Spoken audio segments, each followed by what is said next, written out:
He arrived in a $1,000 suit, flashing a smile that charmed the entire city. To everyone else, he was a hero coming to save us. But my dog, Shadow, was not fooled. Humans can be blinded by charisma, but a dog trusts only his nose. And beneath the expensive cologne, Shadow smelled the one thing a liar cannot hide: the chemical stench of an arsonist.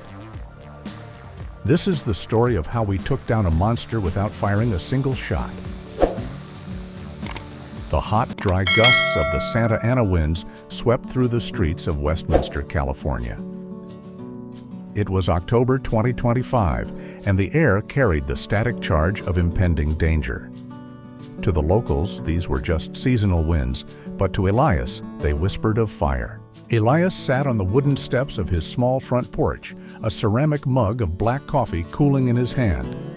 At 50 years old, he carried the weight of his past on a face etched with deep lines and skin toughened by years of exposure to smoke and heat. He was a former firefighter, a man who had spent decades walking into burning buildings when everyone else was running out. Now he lived a quiet life, repairing antique furniture and watching the world from the shadows of his porch. Lying motionless at his feet was Shadow, a 10-year-old German shepherd with a majestic coat of silver and gray fur. Shadow was a retired arson detection dog, a loyal partner who had served alongside Elias until age, and stiff joints forced them both into retirement. The dog was calm and watchful, his amber eyes scanning the street with an intelligence that went beyond simple instinct. The quiet morning was interrupted by the low hum of a luxury electric vehicle turning onto the street. The car, a pristine white sedan that looked out of place among the aging Toyotas and Hondas of the neighborhood, pulled up to the curb opposite Elias. The driver's door opened, and a young man stepped out. This was Julian. He appeared to be in his late 20s, possessing a polished, handsome face and a smile that seemed practiced in a mirror. He wore a tailored navy blue suit that likely cost more than Elias earned in 3 months. Julian smoothed his lapel and looked toward the old bookstore across the street, his eyes calculating the value of the land rather than the history of the building. Shadow, who had been resting his chin on his paws, suddenly lifted his head. The fur along the dog's spine did not bristle in aggression, but his posture shifted to one of intense focus. He stood up slowly, his nose twitching as he tested the wind. Julian began walking toward the bookstore, passing close to Elias's porch. As the wind shifted, carrying the young man's scent toward them, Shadow let out a sharp, sudden sneeze and backed away, shaking his head as if something irritated his sensitive nose. Elias narrowed his eyes. He took a slow breath, filtering the scents carried on the breeze. He smelled the expensive, musky cologne Julian was wearing, heavy and overpowering. But beneath that layer of luxury, Elias's trained senses caught something else. It was a faint, sharp odor, barely perceptible to the average person, but unmistakable to a veteran of the fire department. It was the chemical sting of an acetone-based solvent. It was the smell of an accelerant, the kind used to start fires that refused to die.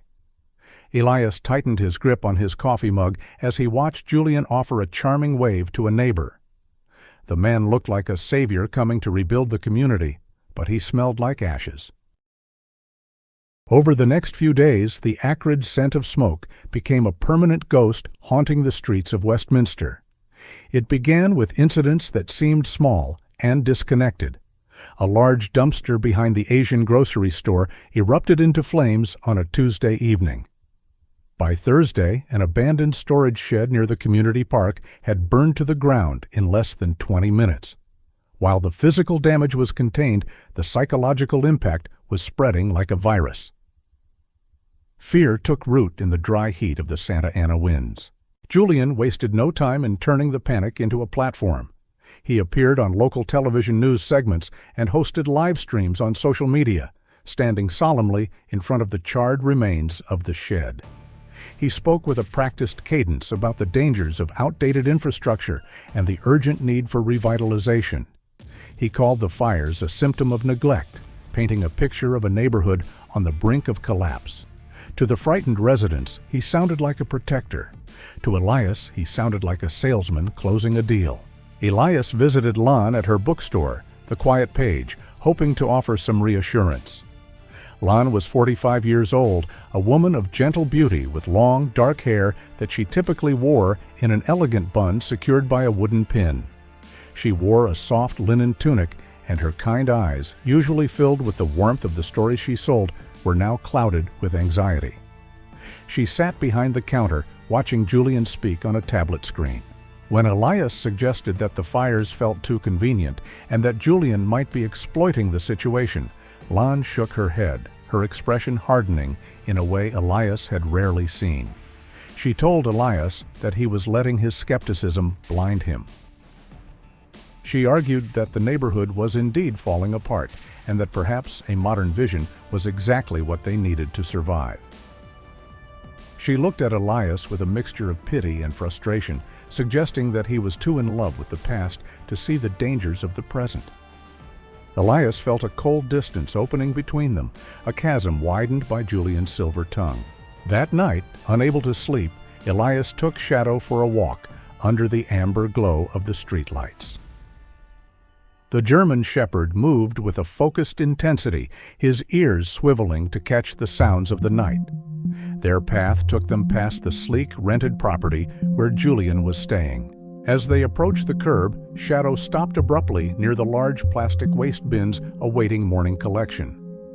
The dog let out a low, rumbling whine and scratched at the side of the bin. Elias whispered a command to leave it, but Shadow ignored him, driven by years of specialized training. The dog nudged the lid open with his snout and carefully pulled out a pair of thick leather gardening gloves. Elias knelt on the pavement, the gravel digging into his knees. He leaned in close. The smell was faint to a human nose, but undeniable to a man who had spent half his life fighting flames.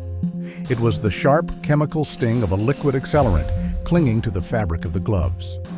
These were not used for pruning roses. They were used to handle fuel. Elias realized with a chilling certainty that Julian was not lighting the fires himself. He was merely providing the tools for others to burn their world down. Elias sat at his workbench, the surface usually reserved for restoring antique chairs now covered in large sheets of paper.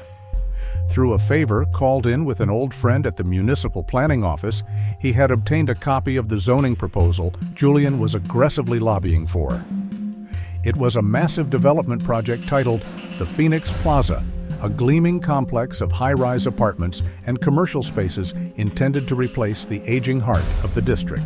With a red marker in hand, Elias marked the locations of the recent fires on a map of the neighborhood. First, the dumpster behind the grocery store. Second, the storage shed near the park. Third, a small garage on 4th Street. When he overlaid the map with Julian's architectural blueprints, a chilling pattern emerged. Each fire had occurred on a plot of land designated for the foundation of the new complex. These were not random acts of vandalism. They were strategic demolition. Julian was not just predicting the fall of the neighborhood, he was engineering it to drive down property values and force fearful owners to sell cheap. Driven by a desperate need to protect her, Elias rushed to the Quiet Page. He found Lon sweeping gray ash from the sidewalk in front of her shop, her movements weary and mechanical. Elias laid the maps out on a display table, his voice urgent as he traced the lines connecting the fires to the blueprints. He explained that Julian was using fear as a currency to buy their heritage for pennies on the dollar. Lon looked at the papers, then up at Elias, her expression filled with disappointment rather than belief. She pulled her hand away when he tried to reach for it. She told him that he was letting his jealousy cloud his judgment. She insisted that Julian was trying to save them from irrelevance, while Elias was merely trying to keep them trapped in a decaying past. The accusation hit Elias harder than any smoke inhalation ever had. Before he could argue further, the silent hum of the white electric sedan announced Julian's arrival. The young businessman stepped out, looking immaculate in a charcoal suit, ready to take Len to a city council meeting.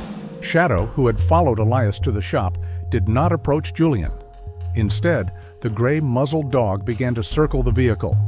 He moved low to the ground, his nose working overtime. The car was washed and polished, shining under the California sun, but the wheel wells told a different story. Shadow paused at the rear passenger tire. Deep in the treads and splattered against the inner lining was a thick, dark mud. It was reddish clay, distinct from the dry dust of the city streets. Shadow leaned in, his nostrils flaring. The mud carried a pungent chemical stench, a mixture of sulfur and industrial fuel that had not yet dried. The dog looked up at Elias, his amber eyes locking with his master's gaze. It was a look of confirmation. Julian had recently driven his pristine car off the paved roads and into the remote, undeveloped scrublands where illicit materials could be mixed without witnesses. The mud on the tires was the physical link between the man in the suit and the fire in the night. The sky over Little Saigon did not turn black that night. Instead, it bruised into a violent, throbbing orange that swallowed the stars. It was a Tuesday in late October, just days before the city council election, when the unnatural silence of the evening was shattered by the wail of sirens. They screamed from every direction, weaving a tapestry of panic across the city. Elias was already awake when the smell hit him. It was not the cozy scent of a wood stove, but the acrid, metallic stench of melting plastic and scorching paint. He grabbed his heavy canvas jacket and opened the door. Shadow was already standing on the porch, his body trembling not with fear, but with the ingrained memory of duty. The old German shepherd whined low in his throat, looking toward the glow rising from the direction of the night market. They ran toward the inferno. The night market, usually a labyrinth of colorful stalls and laughter, had been transformed into a choking gray fog. The fire itself was contained to the southern block, but the smoke was a heavy, suffocating blanket that pressed down on the streets. It swirled through the alleys, invading homes and businesses with ruthless efficiency. Elias fought his way through the coughing crowd to the quiet page. He found Lon sitting on the curb outside her shop. The bookstore was still standing, untouched by the flames, but the windows were blackened with soot, and the beautiful books inside were likely ruined by the invasive smoke. Lon looked up at him, her face streaked with ashen tears, her eyes wide with shock. She was safe, but her sanctuary was defiled. But the night held a darker tragedy. A few yards away, near the flashing lights of an ambulance, a commotion drew Elias's attention. Paramedics were frantically working over a stretcher. Elias pushed closer and felt his heart stop. Lying on the gurney was Mr. Bia, a 70-year-old man with a wispy white beard and a gentle smile that had greeted Elias over chess games for a decade. Mr. Ba had severe asthma. The thick, toxic smoke had crept into his small apartment above the market while he slept, filling his lungs until they simply refused to work. There were no burns on his skin, no violent marks. He had simply drowned in the air. Elias watched as the paramedic slowly stopped compressing the old man's chest and pulled a sheet over his face. The finality of the motion felt heavier than the smoke. A flash of white light cut through the gloom. News cameras had arrived. Stepping into the frame was Julian. He looked impeccably concerned, his suit jacket removed and sleeves rolled up as if he had been fighting the fire himself.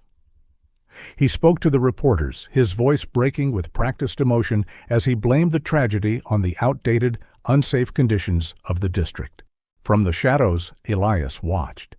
As the cameras zoomed in on Lon's weeping face, Julian glanced over the heads of the reporters. For a split second, his eyes met Elias's. There was no sorrow in them. There was only the cold, satisfied glint of a man who had just won a decisive victory. He offered Elias a faint, almost imperceptible nod, a silent acknowledgement that this destruction was exactly what he had ordered.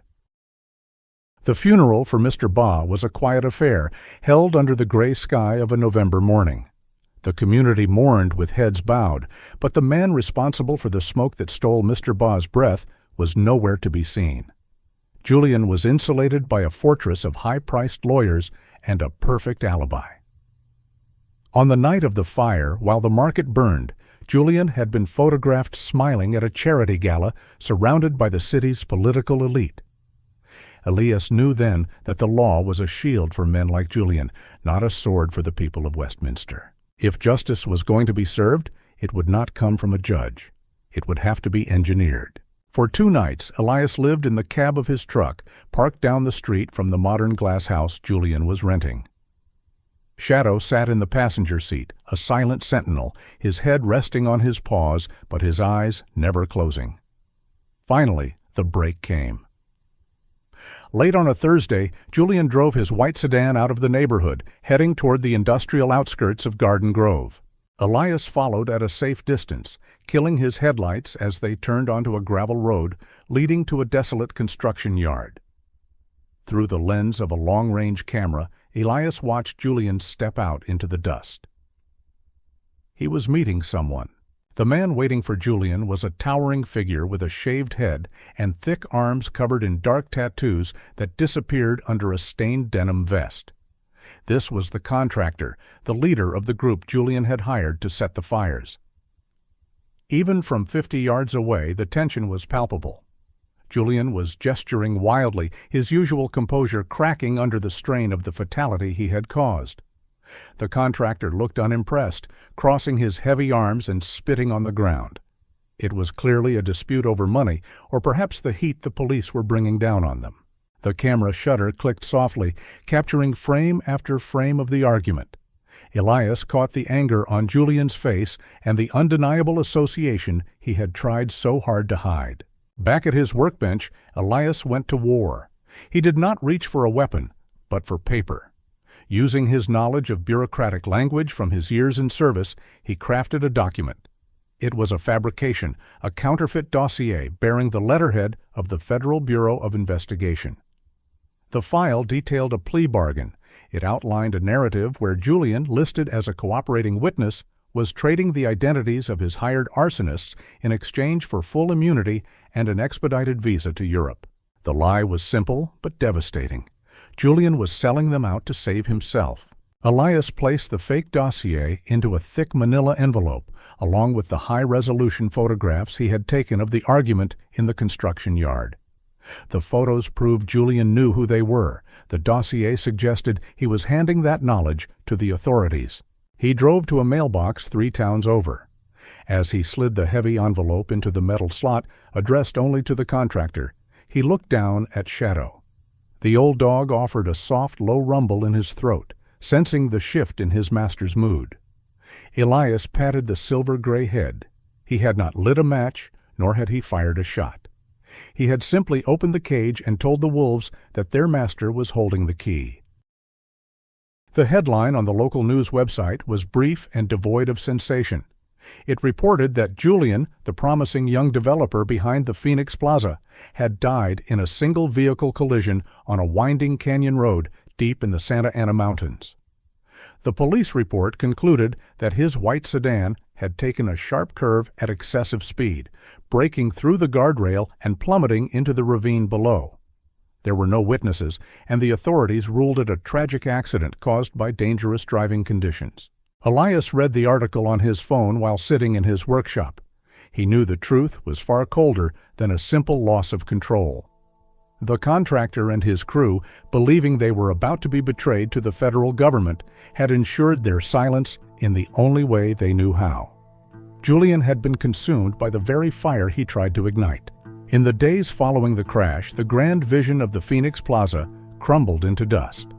Without Julian's charisma and with sudden scrutiny on the company's finances, the investors pulled out one by one. The heavy machinery was hauled away, leaving the neighborhood scarred but standing.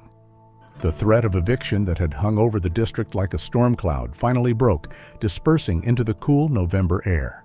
A week later, a small memorial service was held at the edge of the city cemetery. The sky was overcast, weeping a light, steady drizzle that turned the dry California dust into mud. Land stood before the fresh grave, clutching a bouquet of white lilies. She cried softly, mourning a man she believed was a misunderstood visionary cut down before his prime. She spoke of his dreams for a better future, never knowing that those dreams were built on the ashes of her neighbors' livelihoods. Elias stood a few feet behind her, holding a large black umbrella to shield her from the rain. He listened to her grief in silence. A younger man might have felt the urge to tell her the truth, to clear the air and reveal the monster beneath the suit. But Elias was old enough to know that some truths cause more damage than lies. He chose to let Lan keep her memory of a good man, while he quietly carried the weight of the reality. It was a heavy burden, but one he would bear to keep her heart intact. By late afternoon, the rain had stopped, and the clouds parted to reveal a deep, golden sunset. The notorious Santa Ana winds had finally died down, leaving the air still and clean for the first time in weeks.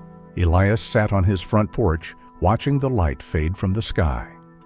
Shadow lay beside him, his long body stretched out on the wooden planks. The old German shepherd let out a deep, contented sigh and rested his heavy head on Elias's worn leather work boots. The dog's amber eyes were half closed, reflecting the dying light of the sun. They sat together in the quiet aftermath, two old soldiers who had fought a war without weapons. The danger had passed, leaving behind only the long shadows of evening and a peace that felt both fragile and absolute. True loyalty often asks for no reward, just the quiet peace of knowing we kept watch over the ones we love. If this story found a home in your heart, you can leave a gentle mark of your own below or share this moment with someone who understands that feeling. We have many more roads to walk together, so please stay close and let the journey continue in the video appearing before you now.